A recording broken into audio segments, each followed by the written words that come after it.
इस वक्त की एक बड़ी खबर आपको बता दें, जम्मू कश्मीर के कटरा से बड़ी खबर आ रही है, जहां वैष्णो देवी मंदिर परिसर में भगदड़ हुई और इस भगदड़ में अब तक 6 लोगों की मौत की खबर आ रही है, जबकि दर्जनों श्रद्धालु जख्मी हुए हैं। घायलों को श्राइन बोर्ड के अस्पताल में भर्ती करवाया गया है। अस्पताल के डॉक्टरों के मुताबिक अब तक 6 शव अस्पताल लाए जा चुके हैं। ये भगदड़ रात 2 से 3 बजे के बीच हुई है। नए साल के मौके पर मंदिर में श्रद्धालुओं की बड़ी तादाद थी। अचानक भगदड़ मच गई और भगदड़ के बाद फिलहाल यात्रा को स्थगित कर दिया गया है। घायलों को अस्पताल ले जाया गया है। कटरा में एम्बुलेंस की मूवमेंट ही हर तरफ नजर आ रही है। 6 लोगों की जानें गई हैं और ये दुखद खबर हम आपको साल के पहले दिन दे रहे हैं। बहुत सारे श्रद्धालु पहुंचे थे माता वैष्णो देवी के दरबार और आज 2 से 3 बजे के बीच भगदड़ हुई, जिसमें अब तक दर्जनों लोग जख्मी हुए हैं और 6 लोगों की जानें गई हैं।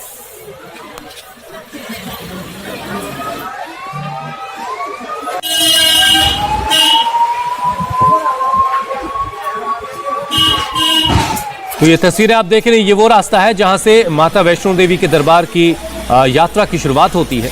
बहुत सारे लोगों की ये ख्वाहिश थी कि वो अपने साल की शुरुआत माता के आशीर्वाद के साथ उनके दरबार में करें, लेकिन एक अनहोनी हुई। रात 2 से 3 बजे के बीच भगदड़ मची किसी वजह से और इस भगदड़ में अब तक 6 लोगों की जानें जा चुकी हैं।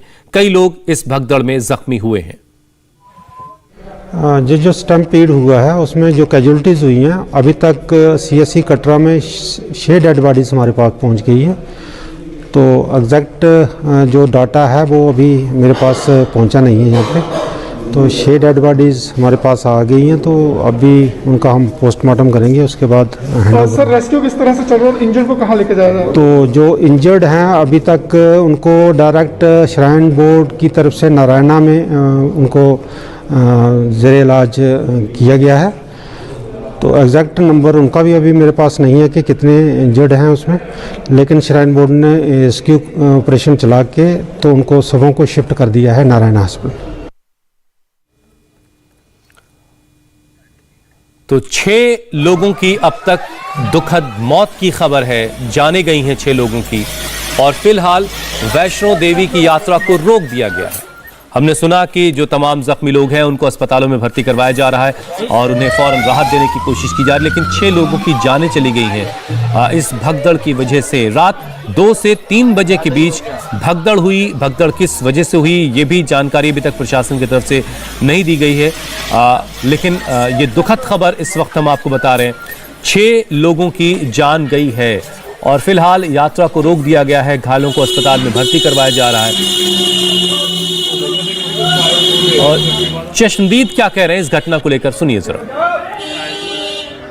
कितने बजे वहाँ पहुंचे? कितने बजे का करीब? जी हम गाजियाबाद से आए थे, हमको 1 बजे के करीब की बात है सर, ये 1 बजे, और बल्कि एक बार इससे पहले भी हुआ था, बट वो समहाउ बहुत माइनर था, उसमें किसी को चोट नहीं थी, कोई हताहत नहीं हुआ था, लोग ठीक ठाक थे। आप कहाँ से हैं सर? जी मैं गाजियाबाद से हूँ सर। कितने क्या सिचुएशन थी वहाँ पे और आपके कौन लोग हैं जो साथी? सर ये मेरे नेबर हैं, एक्चुअली हम लोग 8-10 लोग आए थे, ये हमारे नेबर हैं, मतलब हम लोग 8-10 लोग इकट्ठे आए थे जी। हुआ क्या था? सर ये स्टैम्पेड ही हुआ है सर। स्टैम्पेड इसलिए हुआ क्योंकि लोग इतने ज़्यादा थे, रास्ता था नहीं, हर तरफ से आदमी सोचा था कि मैं निकल जाऊँ। जिसने दर्शन कर लिया वो भी सोचा था मैं पहले निकल जाऊँ, और जिसने दर्शन नहीं किया तो सोचा मैं पहले जाके दर्शन कर लूँ। तो क्या आप दर्शन कर पाए? नहीं कर पाए सर, हम नहीं कर पाए, बहुत रश था, नहीं कर पाए। श्राइन बोर्ड की तरफ से ऐसा कुछ नहीं रखा गया कि यात्रा की लिमिट हो या रश बढ़ रहा है? मेरे ख्याल से वो नहीं हुआ है, वो कहीं ना कहीं थोड़ी सी चूक हुई है मेरे ख्याल से, या तो वो उसको ज्यूम नहीं कर पाई, या तो लोग वहाँ जाके स्टे कर लिया लोगों ने। नॉर्मल ये हो सकता है कि श्राइन बोर्ड ने जो भी लोगों को छोड़ा यहाँ से, वो एज्यूम करके छोड़ा कि भाई आप वहाँ पे दर्शन करेंगे वापस आ जाएंगे, बट ये हो सकता है लोग वहाँ पे इकट्ठे हो गए, उन्होंने दर्शन करके वहीं पे रुक गए, तो वहाँ पे पूरा मास गैदरिंग हो गई, तो लोगों को जगह नहीं मिली। अब वो थोड़ी सी जगह में जो आ रहे थे जा रहे थे उसी हिसाब से मैनेज कर रहे थे सर। वो अपनों को कैसे ढूंढ पाए आप जब इतना वहाँ? सर मेरे साथ 2 लोग थे, एक की डेथ हो गई है, एक को फ्रैक्चर हुआ है, उनको करीब 1 घंटे बाद जब होश आया है तो उनका फ़ोन लगा है, तब उनको कॉल किया है मैंने, तब उनसे मेरी बात हो पाई है। आप वहीं थे तब मौके पे? जी मैं वहीं था, लेकिन मेरी वाइफ भी मेरे साथ ही थी, बट समहाउ हमें कुछ नहीं हुआ, हम थोड़ा सा मैनेज, माता रानी का शुक्र है कि हमें कुछ नहीं हुआ। अभी आप ऊपर से आए तो ऊपर की किस तरह की अभी? ऊपर तो सर जो मैंने देखा था 3-4 बॉडीज थी, जिसमें से 2 आ चुकी हैं, 2 शायद अभी आई हैं जो हमने देखी थी। तो जैसा कि ये चश्मदीद बता रहे थे, बहुत सही बात उनकी तरफ से बताई गई कि जो लोग मंदिर परिसर तक पहुंच गए वहां से वो लौट के नहीं आए। उन्होंने शायद ये सोचा कि साल के पहला दिन वो उसी दरबार में रहें, माता वैष्णो देवी के कंपाउंड में रहें। हमारे संवाददाता श्याम इस पर और ज्यादा अपडेट के साथ हमारे साथ जुड़ चुके हैं। पहले तो श्याम ये बताइए कि 6 लोगों की जानें गई हैं, इसके अलावा कुल कितने लोग जख्मी हैं और उनकी फिलहाल तबीयत के बारे में क्या जानकारी मिल रही है? लेकिन आपको जाने कि ये रात में 1 और 2 बजे के बीच में ये हादसा हुआ है, क्योंकि हर बंदा यात्री यहाँ से जो जाता है इस दिन के लिए कि वहाँ के दरबार में हम जो है वो हाजिरी में ताकि लगाएं, उसको ज्यादा रश बढ़ने से लोगों में भगदड़ मची और ये 6 लोग जो मृत्यु की जो खबर आ रही है, उसके साथ साथ बहुत सारे लोग जो है वो जख्मी भी हुए हैं। उनको जो है वो कटरा में शिफ्ट किया जा रहा है, वहाँ से लेकर वहाँ पे उनको कटरा हॉस्पिटल में शिफ्ट करवाया जा रहा है। फिलहाल वहाँ पे अभी भी जो है वो लोग जो है वो काफी परेशान है, क्योंकि रश इतना होने के बाद भी जो पहला गेट नंबर 1 और गेट नंबर 3 की बात करें, जहाँ गेट नंबर 4 के जो लोग गेट नंबर 1 और 2 के बीच में आगे थे वो आगे निकल चुके थे, क्योंकि पीछे जो आधा किलोमीटर का जो दायरा है उसमें जो लोगों को बैरियर वहाँ पे लगाए जाते हैं, वहाँ पे गेट सिस्टम होता है कि एक गेट में इतने लोग आएंगे, इस गेट में इतने लाएंगे, मगर तादाद इतनी लोगों की यात्रियों की बढ़ चुकी थी कि लोगों में भगदड़ जो थी वो काफी मच चुकी थी। क्योंकि 12 बजे की अगर बात करें तो 12 बजे के बाद लोग सोचते हैं कि हम ज्यादा से ज्यादा जल्दी वहां के भवन में हम पहुंच जाए, मगर कोशिश उनकी यही थी कि लोगों को रोका जाए, पहले गेट में रोका जाए या दूसरे गेट में रोका जाए, मगर तादाद लोगों की शाम को जो लोग कटरा से यात्रा जिन्होंने स्टार्ट की थी वो कोशिश यही कर रहे थे कि भवन जल्दी से जल्दी 12 बजे से पहले हम जो है वो माता वैष्णो देवी की जो है वो दर्शन कर ले, मगर लोगों की काफी संख्या की वजह से ये जो भगदड़ मची है जिससे ये हादसा हुआ है।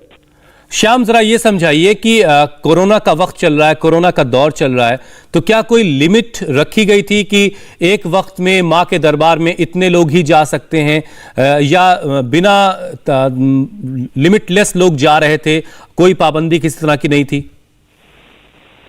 कोरोना की बात तो ये है कि कटरा में मां के भवन से पहले ही जो है वो प्रशासन जिनकी श्राइन बोर्ड की तरफ से जो है वो वहाँ पे टेस्ट जो है वो करवाए जाते हैं, वहाँ टेस्ट किया जाता है, वहाँ पे देखा जाता है कि कौन, अगर बाहर की स्टेट से जो लोग आते हैं उनका जो है वो लखनपुर में ही उनका टेस्ट होता है, वही लेके वो जो है वो कटरा में दिखाते हैं। अगर वहाँ से नहीं तो लोकल जो लोग होते हैं वहाँ पे उनका टेस्ट होता है। मगर इस तरह का जो हादसा हुआ है, ये लिमिट जो थी वो बताई जाती थी कि इतने लोग वहाँ पे यात्रा कर सकते हैं, मगर कल का दिन जो था वो उसमें उन 3 लोगों से छूट हुई है। उसका भी ये उसमें सबसे बड़ा फॉल्ट हो सकता है कि लोगों ने उसमें गिनती क्यों नहीं की कि कितने लोगों को आज भेजना चाहिए, जितने नए लोगों को भेजना। श्याम, जो जहां से यात्रा की शुरुआत होती है वहां से कितने कितने लोगों के जत्थे रवाना किए जाते हैं और वो वापस आ गए, वो वहां से निकल गए, मां के दरबार से लौट आए हैं, ये इंश्योर कैसे किया जाता है? देखिए, ये बाल गंगा के नजदीक ही ये प्रशासन के लोग होते हैं, जिसमें ये सारी जो तहकीकात की जाती है कि कितने लोग, उनकी बाकायदा उनका जो है वो वहाँ पे जाता है, पर्ची लगती है, पर्ची में जैसे वो जाता है पर्ची मिलती है, उसमें काउंट हो जाता है कि इतने लोग जो है वो अभी तक भवन के लिए निकल चुके हैं। मगर उसके बावजूद भी जो लोग बिना दूसरे पर्ची के बिना जो निकलते हैं उनके लिए प्रशासन के लिए एक बड़ा सबक है कि ऐसा हादसा जो रुक सकता था, अगर लोगों की तादाद जो है वो कम हो सकती थी, मगर कटरा से ही जो यात्रा पर्ची मिलती है उसकी पर्ची से सभी बंदों के नाम और उनके साथ साथ उनका आधार नंबर वहाँ पे लिखा जाता है और कितने घंटों में कितने लोगों ने दर्शन किए हैं ये सारा वहाँ पे मिल जाता है, मगर चूक प्रशासन की तरफ से हुई है।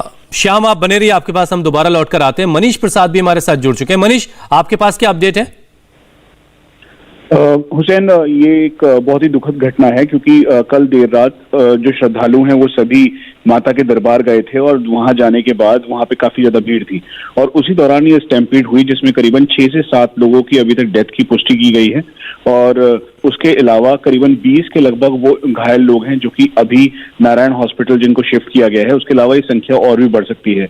दरअसल ये जो भवन के पास का एरिया है वहां पर बहुत ज्यादा भीड़ थी और ये जो इनर सिक्योरिटी है वो इस समय मां वैष्णो देवी श्राइन बोर्ड के पास है और जिसके CEO रमेश चंद्र हैं। उसके अलावा जो सीआरपीएफ सिक्योरिटी और जम्मू कश्मीर पुलिस की सिक्योरिटी है। लेकिन भीड़ इतनी ज्यादा थी, जो श्रद्धालु थे माता के दर्शन करने के लिए इतने ज्यादा भारी संख्या में उमड़े थे, उसमें छोटे बच्चे बड़े बुजुर्ग हर कोई था। और ये कालका भवन के आसपास का पूरा एरिया था जो खचाखच भरा हुआ था, जिसके बाद सिचुएशन को कंट्रोल करने के लिए जो श्राइन बोर्ड के लोग हैं, सदस्य हैं, वो लोग वहां पे मौजूद थे। उसके अलावा सीआरपीएफ और साथ में जम्मू कश्मीर पुलिस की सिक्योरिटी थी। वो कंट्रोल करते करते भी लेकिन कंट्रोल नहीं हुआ, जिसकी वजह से ये स्टैम्पेड हुई और भगदड़ मची। और भगदड़ मचने के बाद सिचुएशन बिल्कुल तब जो आप ये समझ लीजिए कि कंट्रोल से बाहर हो गई। और फिर उसके बाद ये घटना इतनी ज्यादा उग्र रूप ले गई, जिसकी वजह से करीबन 6 से 7 की संख्या में, जो अभी तक ऑफिशियली हमें बताया गया है श्राइन बोर्ड के द्वारा कि 6 से 7 कैजुअलिटीज हैं, जिसकी संख्या और बढ़ सकती है। और उसके अलावा जो घायल लोग हैं उनकी संख्या में भी इजाफा हो सकता है, क्योंकि अभी तक 20 लोगों की पुष्टि हुई है जो इस समय जो ये माँ वैष्णो देवी श्राइन बोर्ड के पास ही जो नारायण हॉस्पिटल है वहां पर उनको शिफ्ट किया गया है। हुसैन, मनीष, ये माता वैष्णो देवी के दरबार का जो कंपाउंड है उसके अंदर ये भगदड़ मची है, या मां के दरबार जाने का जो रास्ता है उस रास्ते पर ये भगदड़ हुई? हुसैन, ये बेसिकली रास्ता एरिया है और ये जो एंट्री पॉइंट है उसके उस एरिया में भगदड़ हुई है।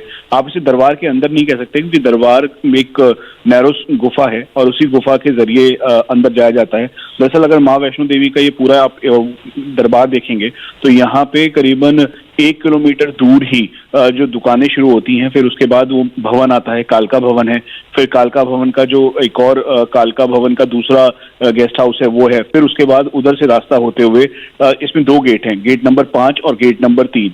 और उसके अलावा जो दूसरा गेट है जो कि वीवीआईपी एंट्री वाला गेट है, वो वहां पे एक लंबी लाइन लगती है, उसी लाइन के आसपास का ये पूरा है। और ऑफिशियली जो अभी हमें बताया गया, जानकारी दी गई, उसके मुताबिक ये जो भगदड़ मची, तो ये भगदड़ को कंट्रोल करने की बहुत कोशिश की गई, और लेकिन जब भगदड़ कंट्रोल नहीं हुई तब उसके बाद ये पूरी सिचुएशन हुई। और ये आप ये देखेंगे कि यहाँ पे जो ये एंट्री पॉइंट है, उस एंट्री पॉइंट पे बहुत सारी दुकानें बनी हुई हैं, रेस्टोरेंट है, साथ में लोगों के खाने पीने की जगह है। उसके अलावा वहाँ पे प्रसाद मिलता है, प्रसाद वितरण केंद्र भी है। और यही वजह है कि जैसे ही सिचुएशन बहुत ज्यादा खराब हुई तो कंट्रोल करते करते भी कंट्रोल नहीं हुई। अब इसमें आप लापरवाही कहिए या स्टैम्पीड की सिचुएशन ऐसी बनी, ये चलिए मनीष, हम दूसरे सवालों पर आए उससे पहले एक बार फिर से आप जरा कंफर्म कीजिए, कुल कितने लोगों की जान गई है और कितने लोग जख्मी हैं? हुसैन, अभी तक हमें जो ऑफिशियली जानकारी मिली है माँ वैष्णो देवी श्राइन बोर्ड के द्वारा, हमें बताया गया है कि करीबन 6 से 7 की संख्या में इस समय कैजुअलिटीज हैं जो जिनके लोगों की जानें गई हैं, और इसकी संख्या और बढ़ सकती है। उसके अलावा 20 लोग अभी ऐसे हैं जिसमें महिलाएं हैं, बुजुर्ग और बच्चे हैं, जिनको अभी नारायण हॉस्पिटल शिफ्ट किया गया है। हुसैन, ये एक दुखद खबर इसलिए भी है क्योंकि साल का पहला दिन था, सभी श्रद्धालु वहां पे दर्शन करने के लिए गए थे, लेकिन उसी दौरान ये स्टैम्पीड हुई। बिल्कुल, हर कोई चाहता है कि पहले दिन का आगाज बहुत अच्छा हो, और अगर वो वैष्णो देवी के दरबार में हो जाए तो क्या बात है, लेकिन एक अनहोनी, एक दुखद घटना हुई है वैष्णो देवी के दरबार में। वहां पर भगदड़ मची और उस भगदड़ में अब तक 6 लोगों की जान गई है और करीब 20 लोग जख्मी हैं। मनीष, जरा ये भी समझाइए कि साल का पहला दिन है, इतनी बड़ी आबादी ये चाहती होगी कि वो माता के दरबार से अपने साल का आगाज करे, तो ये सारी जानकारी लोकल एडमिनिस्ट्रेशन को भी होगी। कोविड का भी दौर चल रहा है, तो क्या किसी तरह की पाबंदियों का ख्याल वहां पर रखा जा रहा था? क्या वो भी एक लापरवाही की वजह है? हुसैन, आप ये समझ लीजिए कि पहले से ही जानकारी दी गई थी, और अभी तक जो कोविड प्रोटोकॉल को लेकर जम्मू कश्मीर में कोई एग्जैक्ट ऐसी गाइडलाइंस तैयार नहीं की गई थी। हालांकि कोविड प्रोटोकॉल को पूरा करने के लिए ये कहा गया, साथ में जो श्रद्धालु आए थे वो सबसे पहले अपने RT-PCR करवा के यहाँ पर आते हैं, और ये जो डायरेक्शन सभी को दी गई है। उसके अलावा इसके 2 अलग अलग रास्ते हैं। पहला रास्ता जो कि एक ट्रेडिशनल रास्ता है, पुराना रास्ता है, और दूसरा रास्ता जो कि नया बना है, जो कि निहारिका से होते हुए ऊपर की तरफ जाता है। तो इन दोनों रास्तों पे जो लोग हैं, श्रद्धालु हैं, वो अपनी पूरी RT-PCR रिपोर्ट्स और वो जो तमाम रिपोर्ट्स हैं उसके बाद ही ऊपर वहां पर उनको ट्रैक करने की या फिर माँ के दर्शन करने की अनुमति होती है। तो इसीलिए ये कहना बहुत ही जल्दबाजी होगा कि इसमें एडमिनिस्ट्रेशन की गलती है या नहीं, क्योंकि एक्सपेक्टेड इतना वो हर साल ऐसा ही होता है। पिछले साल क्योंकि कोविड प्रोटोकॉल की वजह से से यहाँ पे यात्रा रोकी गई थी और इस बार अभी तक कोई ऐसी डायरेक्शंस नहीं थी कि यात्रा रोकी जाए। तो इसीलिए जब यहाँ पर जो श्रद्धालु पहुंचे, क्योंकि जो एडमिनिस्ट्रेशन है वो पहले से ही इन सब चीजों की डिटेल और डॉक्यूमेंटेशन जो है वो चेक करता है, चाहे वो ड्यूली वैक्सीनेटेड हो या उसके अलावा कोविड प्रोटोकॉल हो। तो इसीलिए ये कहना बहुत जल्दबाजी होगा कि सरकार या एडमिनिस्ट्रेशन की तरफ से वहाँ कोई चूक हुई है। हमें अभी जो जानकारी मिल रही है कि इस समय एसएसपी, डीआईजी, डीजी और एडीजी और उसके अलावा जो इस समय सीआरपीएफ के डीआईजी हैं वो वहां पर पहुंच गए हैं मौके पर, और उसके साथ साथ गवर्नर ने खुद इस लेफ्टिनेंट गवर्नर मनोज सिन्हा ने खुद इस पूरे मामले की रिपोर्ट मांगी है, और इसके साथ साथ जो इस समय सीईओ हैं रमेश चंद्र वो मौके पर मौजूद हैं जो वैष्णो देवी श्राइन बोर्ड के हैं। तो ये अभी का डिटेल है, और संख्या जो हमें बताई जा रही है वो करीबन 10 के लगभग कैजुअलिटीज की हैं, लेकिन ऑफिशियल कंफर्मेशन 6 से 7 की है, और ये कैजुअलिटीज की संख्या और बढ़ सकती है क्योंकि स्टैम्पेड बहुत ज्यादा काफी भीड़ थी वहां पर, और स्टैम्पेड को कंट्रोल करना बहुत ही मुश्किल था। हुसैन, मनीष ये बताइए कि कुल कितनी तादाद में लोग होंगे वैष्णो देवी के दरबार में रात में जब ये घटना हुई, जब ये भगदड़ मची? हुसैन, जो हमें जानकारी मिल रही है श्राइन बोर्ड के जरिए, उन्होंने इस बात को ऑफिशियली पुष्टि की है कि ये जो संख्या है वो करीबन 2 से 3 हजार के लगभग थी भवन पे, और जो ऊपर की तरफ जो लोग चढ़ रहे थे उस पे संख्या करीबन 10,000 से ज्यादा के लगभग की हो सकती है। और क्योंकि इनके पास पूरी डिटेलिंग है, पूरी डॉक्यूमेंटेशन है, और खासतौर पे भवन के आसपास का जो पूरा एरिया है वो कंट्रोल्ड वे में था, क्योंकि सभी ये उम्मीद थी वैष्णो देवी श्राइन बोर्ड को कि जब भीड़ है वो काफी ज्यादा होगा, और ये जो है जो गेट नंबर 3 है जिसका मैं जिक्र कर रहा था हुसैन, जो गेट नंबर 3 है, हमें ऑफिशियली बताया गया कि गेट नंबर 3 के पास ये घटना घटी है, स्टैम्पेड घटी है। और आपको माँ वैष्णो देवी का जो ये दरबार है उसका हम आपको बता दें कि जो जब मेन एंट्री पॉइंट है जहां से माँ वैष्णो देवी की शुरुआत होती है, जो मेन है जहां पे घोड़े और जो खच्चर वाले हैं या फिर पालकी वाले हैं वो रुक जाते हैं। उसके बाद एक लंबी सी मार्केट है करीबन 100 मीटर की, उस मार्केट में कई सारी दुकानें हैं। उसको पार करने के बाद जम्मू कश्मीर पुलिस का एक वहां पे पुलिस चौकी है, और फिर उसके बाद वहां पे गेस्ट हाउस क्रॉस करते हुए गेट नंबर 3 पड़ता है, और गेट नंबर 3 के पहले एक गेट नंबर 5 है जहां पे सीआरपीएफ एंट्री है, उसके अलावा गेट नंबर 3 है, और गेट नंबर 3 के साथ ही कनेक्टेड कालका भवन है, और कालका भवन से होते हुए सीधा वो जो माँ का दरबार है वहां पे जाता है। तो इस रास्ते के बीच जो लोग हैं, क्योंकि यहाँ से वैली भी पूरी दिखाई देती है, पूरा वैष्णो देवी का जो नीचे का हिस्सा है, नीचे का एरिया है वो दिखाई देता है, और यही वजह है कि जब वहां पे श्रद्धालु वहां पे पहुंचे हुए थे तो काफी ज्यादा भीड़ थी, स्टैम्पेड हुआ। और गेट नंबर 3 के बाद अभी एक पूरा जो सीसीटीवी है वो देखा जा रहा है। इस समय कुछ सीईओ रमेश चंद्र वहां पर मौजूद हैं, वो इसको देख रहे हैं, और ये मनोकामना भवन जो है उस मनोकामना भवन के बिल्कुल करीब में ये घटना घटी है, और मनोकामना भवन के बिल्कुल जो करीब ये पूरी घटना घटी और यहाँ पर जो स्टैम्पेड हुई।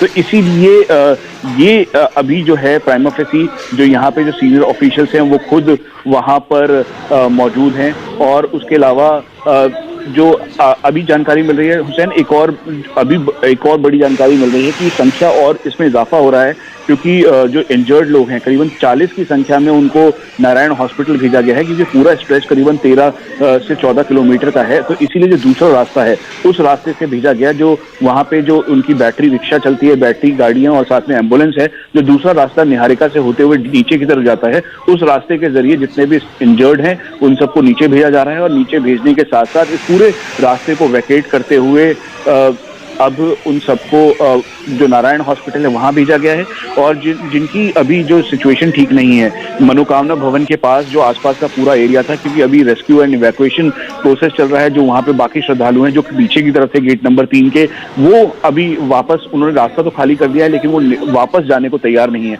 तो ये भी एक सिचुएशन है, और इसीलिए जो खुद वहाँ पे सीईओ रमेश चंद्र, उसके अलावा जो वहाँ के एडमिनिस्ट्रेशन के लोग हैं, यहाँ तक कि डीआईजी, सीआरपीएफ के ऑफिशियल्स, वो सभी वहाँ पर मौजूद हैं ताकि जल्द से जल्द बिल्कुल जैसा कि मनीष हमें बता रहे हैं, और ये तस्वीरें आप देख रहे हैं वहां की, बहुत ही दुखद घटना रात 2 से 3 बजे के बीच हुई वैष्णो देवी मंदिर के पास। वहां पर भगदड़ मची और इसमें 6 लोगों की दर्दनाक मौत हुई है। दर्जनों लोग जख्मी हैं जिनको पास के अस्पतालों में भर्ती करवाया गया, जहां पर उनका इलाज चल रहा है। मनीष, इसमें ये बात ठीक है कि बहुत ज्यादा इसके लिए जिम्मेदार किसी को नहीं ठहराया जा सकता, लेकिन फिर भी प्रोटोकॉल और जो तमाम एहतियाती कदम होते हैं वो जिम्मेदारी एडमिनिस्ट्रेशन की होती है। अगर आप बता सकें, जहां से इस यात्रा की शुरुआत होती है वहां से जब लोगों को रिलीज किया जाता है माता वैष्णो देवी के दरबार के लिए, तो ये क्या इंश्योर किया जाता है कि कितनी तादाद में लोग वहां पर एक वक्त में उस रास्ते पर हो, मां के दरबार में हो, और फिर वो लौट के आ जाएं, तब दूसरे जत्थे को जाने दिया जाए? हुसैन, जो माँ वैष्णो देवी का दरबार है, दरअसल नीचे से ही एंट्री बहुत ही कंट्रोल वे में की जाती है। कोविड प्रोटोकॉल को लेकर पहले भी ऐसा हुआ है कि एंट्री को रेस्ट्रिक्ट किया गया है, क्योंकि मौसम में बदलाव है और उसके अलावा जब भी बारिश या फिर कोई और मौसम खराब होता है तो एंट्री को नीचे ही, यानी जो बांध गंगा है उसके पास ही रेस्ट्रिक्ट कर दिया जाता है, यानी मेन एंट्री गेट पर।